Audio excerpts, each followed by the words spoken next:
আসসালামু আলাইকুম। Hello guys, কেমন আছেন আপনারা? আশা করি সবাই ভালো আছেন, আমিও ভালো আছি।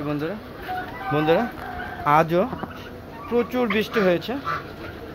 গতকাল রাত 12টা থেকে আজ এই পর্যন্ত, এখন সকাল 9টা বাজে পর্যন্ত অজোর ধারায় বৃষ্টি নেমেছে। এই মাত্র বৃষ্টি থামছে। হ্যাঁ, আর থামার সাথে সাথে দেখেন যে পুরো সাত কদম আসছে। সাথে সাথে ওদেরকে শেড থেকে অবমুক্ত করে ওদের খাবার দিলাম, শেড থেকে বের করে খাবার দিলাম। এই যে আমার কুজো মুরগিটা বের হয়েছে, ও এখন চলে যাবে ওর ডিমে তা দেওয়ার জন্য। আর বন্ধুরা দেখেন, ওই যে ওরা খাওয়া দাওয়া ব্যস্ত আছে, সকালবেলা খাবার, হ্যাঁ খাবার নিয়ে ব্যস্ত আছে। আর এই যে রাজহাঁসটা এই যে আমার সামনে এসে আমার সামনে দেখেন, এই যে সেলফি না, ওঠা। হ্যাঁ, এই যে আমার রাজহাঁসগুলো আপনাদের কাছে সেলফি উঠাচ্ছে, দেখেন এই যে দেখুন। তো বন্ধুরা দেখেন, এই যে চীনা হাঁস, সাদা চীনা হাঁসগুলো দেখেন কত সুন্দর। এরা কিন্তু ডিম পারে বন্ধুরা। কেউ যদি বা আপনারা যদি কেউ চীনা হাঁসের ডিম নিতে চান তাহলে অবশ্যই যোগাযোগ করতে পারেন। আমার রাজহাঁসের ডিম নিতে চান অবশ্যই যোগাযোগ করতে পারেন। অবশ্যই কমেন্ট বক্সে কমেন্ট করে পাঠাবেন। বন্ধুরা চলছে এই সকালবেলার কর্মযজ্ঞ, প্রতিদিনের মতো আজও সকালে আসছে। আপনারা দেখাচ্ছি প্রকৃতির অবস্থা। হ্যাঁ, আমার কবুতরগুলো এই যে বামে বসে আছে। এতক্ষণ প্রচুর বৃষ্টি, এখনও বৃষ্টি হচ্ছে, তবে ফোঁটা বৃষ্টি হচ্ছে। আর আকাশ অনেক মেঘলা। এখন সকাল 9টা বাজে, আপনি বুঝতে পারছেন। 9টার কর্মকাণ্ড দেখানোর চেষ্টা করছি। দেখেন কীরকম আবহাওয়া, এখনও মেঘলা আবহাওয়া এবং ঘুমাটে একটা পরিবেশ। এই পরিবেশের মধ্যে চলে আসলাম হাঁস মুরগিগুলোকে তাতে ছেড়ে দিতে। আর না হলে হ্যাঁ ওদেরকে আর কখন ছাড়বো? তো ওদের খাবারের সময় হয়েছে। কালকে বিকালে 4টা আটকে ফেলেছি। হ্যাঁ, কালকে বিকালবেলা বৃষ্টি হয়েছে, প্রচুর বৃষ্টি হয়েছে, যার কারণে তাতে ছেড়ে নিয়ে গেছিলাম। আজকে আবার দেরি করে আসছি। তো ওরা খুবই ক্ষুধার্ত। দেখেন সবাই দেখেন টাকিগুলো পাতা নিয়ে দৌড়াদৌড়ি করছে, আপনারা দেখতেই পাচ্ছেন। এই দেখেন কি অবস্থা, এই দেখেন এই যে পাতা খাচ্ছে। তো দেখেন এই দেখেন ওরা চীনা হাঁসগুলো মানে যে প্লেটে পাচ্ছে সেই প্লেটে খাবার নিয়ে ব্যস্ত আছে, আপনারা দেখতেই পাচ্ছেন। আর এই যে এখানে যে লাঠিগুলো পড়ে আছে, এই যে প্রচুর লাঠি, এখানে উপরে আবার নতুন করে বাজ পাখি বাসা করেছে। বাসা করে ডিম পেড়ে বাচ্চা ফুটে সেটি বড় করে তারপরে এখানে চলে যায়। আর এর মধ্যে আমার বার্ডফ্লু ভাইরাস গতবার অনেক মুরগি, সব মুরগি হাঁস মারাই গেছে, একদম খালি হয়ে গেছে। দেখেন না, তেমন মুরগি নাই, একদম তেমন একটা নাই। দেখেন বন্ধুরা, শুধু কয়েকটা দেশি মুরগি আছে। যদিও আজকে গতকালকে আবার 2টা মুরগি আনছে, দেশি বড় সাইজের মুরগি আনছে, এবার বিগ সাইজ। কিশোরগঞ্জের মুরগি নাকি সবচেয়ে বড় হয়, সেইখান থেকে আনা হয়েছে। তো বন্ধুরা ভিডিওতে দেখিয়েছি, গতকালকে ভিডিওতে দেখিয়েছি, আশা করি আবার ভিডিওতে দেখাবো। তো আজকে বৃষ্টির জন্য ওদেরকে ছাড়া হয় নাই, ওদেরকে শেডে আটকে খাবার দেওয়া হয়েছে, সেই দৃশ্য দেখাবো বন্ধুরা। তো দেখতে পাচ্ছেন, এই দেখেন হাঁসগুলো বের হয়ে, হ্যাঁ সারা রাত আটকানো ছিল তো শেডে, তো বের হয়ে বিভিন্ন কর্মকাণ্ড করে নিজেদের শারীরিক ব্যায়াম করে নিচ্ছে। হ্যাঁ, শারীরিক ব্যায়াম করে নিচ্ছে। ওই দেখেন আমার ছুটিওয়ালা কত সুন্দর মুরগি দেখতে পাচ্ছেন।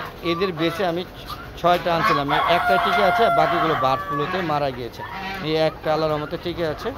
আমি জানি না এবার আবার এই যে একটু দেখানোর চেষ্টা করছি আপনাদের। এই দেখেন তাকে মুরগি ফালাফালি করছে, একটু দেখানোর চেষ্টা করছি। দেখেন ও যে টাওয়ারে ওখানে বাজ পাখি বাসা করছে, আবার ক্ষতিগ্রস্ত করবে। দেখেন আমার ছাদে সম্পূর্ণ গাছ, দেখেন চারিদিকে শুধু গাছ আর গাছ। বৃক্ষরোপণ কাকে বলে, মানে ছাদ বাগানে কোনো অংশ আমি ফাঁকা রাখিনি, সব জায়গায় গাছ লাগানোর চেষ্টা করছি বন্ধুরা। তো চলুন একটু কবুতর শেড থেকে ঘুরে আসি। তো শেডে ওই যে নতুন মুরগি দুটো দেখাবো, আর কবুতরগুলো সকালে কর্মকাণ্ড দেখাচ্ছি। দেখুন এর আগে তো দেখেন টার্কি মুরগিগুলো কীভাবে একসাথে দলবদ্ধ হয়ে খাবার নিয়ে ব্যস্ত আছে। তো বন্ধুরা চলুন আমরা একটু কবুতর শেডের দিকে ঘুরে আসি। এই দেখেন সবাই খাবার নিয়ে ব্যস্ত। ওই দেখেন রাজহাঁস পানি ফেলে বা বৃষ্টির দিনে ওরা খুবই আনন্দ করতে পছন্দ করে, দেখতে পাচ্ছেন। এই দেখুন। তো বন্ধুরা চলুন আমরা কবুতর শেডের দিকে যাচ্ছি। এই দেখুন নতুন মুরগিগুলা, ওদেরকে ঠুকরাচ্ছে একটু দেখে আমি। এই দেখুন এই যে বৃষ্টিতে এই যে কাদা হয়ে গিয়েছে। এই দেখেন কবুতরগুলো সকালবেলা নাস্তা নিয়ে ব্যস্ত। দেখেন প্রচুর বৃষ্টি হয়েছে। তো দেখেন এই যে এখন ওরা খাবে। দেখেন সবাই খাওয়া দাওয়া করে তাদের সন্তান মানে বেবিদেরকে খাওয়াবে। দেখেন সব নেমে গিয়েছে, বুঝতেই পারছেন। এই দেখুন সবাই খাবার নিয়ে ব্যস্ত আছে, দেখতেই পাচ্ছেন। এই দেখেন ছোট বেবি শুদ্ধ নিচে নেমে গিয়েছে, আপনারা দেখতে পাচ্ছেন। আর এই যে দেখুন আমার দেশি মুরগি, এই যে দেখুন 2টা দেশি মুরগি। এই যে এখানে একটা সাদা, দেখেন কত কিউট।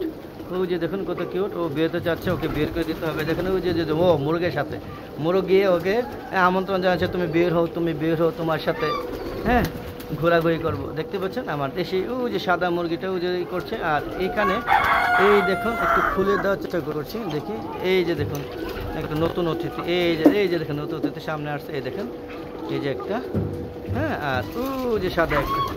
তো বন্ধুরা ওরা খাওয়া দাওয়া করে ওদের বিরক্ত করে লাভ নাই, চলেন আমরা বেরিয়ে দিয়ে ভিডিওটা শেষ করে দিব। দেখতে পেলেন। আর এই দেখেন হাঁসগুলো সব আমার পিছে পিছে চলে আসছে, যা যা যা খেতে দিচ্ছি আমি। এই যে দেখুন চলে যাচ্ছে আবার, হ্যাঁ বেশ বৃষ্টি বাঁধা ছাদটা দেখেন, বৃষ্টি ভেজা এবং কদমাক্ত একটা ছাদ, বৃষ্টিতে ভিজে একাকার হয়ে আছে। এখন হাঁসগুলো খাওয়া দাওয়া নিয়ে খুব ব্যস্ত। দেখেন এই যে এই প্লেট থেকে ওই প্লেটে দৌড়াদৌড়ি করছে। দেখেন টার্কি মুরগিগুলো দৌড়াচ্ছে, রাজহাঁসগুলো ঘুরছে, এই দেখেন রাজহাঁসগুলো ফ্লাইং করছে, এই দেখেন চীনা হাঁসও ফ্লাইং করছে। পুরো ছাদ জুড়ে হাঁস মুরগি বিচরণ করছে। দেখেন কত সুন্দর একটা ছাদে হাঁস মুরগি বিচরণ করছে, সেই পরিবেশটা দেখানোর চেষ্টা করছি বন্ধুরা। তো বন্ধুরা কেমন লাগছে ভিডিওগুলো অবশ্যই কমেন্ট করে জানাবেন। আর এরকম ভিডিও পেতে চাইলে অবশ্যই ভালো দেখো চ্যানেলের পাশে থাকবেন। আর বন্ধুরা সুন্দর সুন্দর মতামত দিবেন, কমেন্ট করবেন এবং আমার ভিডিওগুলো দেখে শেয়ার করে সবাইকে দেখার সুযোগ করে দিবেন, যাতে সবাই ছাদ বাগানের প্রতি উদ্বুদ্ধ হয় এবং ছাদে উন্মুক্ত অবস্থা হাঁস মুরগি লালন পালন করতে পারে। যাই হোক বন্ধুরা, আপনাদের এই ভিডিও যদি পছন্দ হয় তাহলে অবশ্যই সুন্দর সুন্দর মতামত দিবেন। আজ জানাই চলে যাচ্ছি। আসসালামু আলাইকুম রহমতুল্লাহ।